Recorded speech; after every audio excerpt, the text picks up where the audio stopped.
দেখো অঙ্কটা কি আছে, 9 minus 9 divide by 9 plus 9 minus 9 divide by 9। BODMAS theory মনে আছে?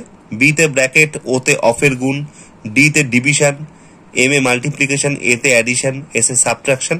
সেই রুল ফলো করব। তাহলে সবার আগে 9 মাইনাস এই ডিভাইডের কাজ হবে। 9 ডিভাইড বাই 9 কত হয় বলো তো? 1 হয়। প্লাস কি আছে 9 মাইনাস আবার 9 ডিভাইড বাই 9 1 হয়।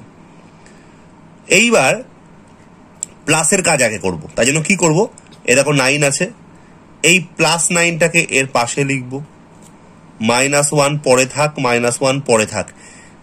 9 প্লাস 9 কত হলো? 18। 18 মাইনাস 1 কত হয়? -2। 18 থেকে 2 সাবট্রাক্ট করলে কত হয়? 16। এটা হলো ফুল প্রসেস মেনটেন করে সলিউশন করা।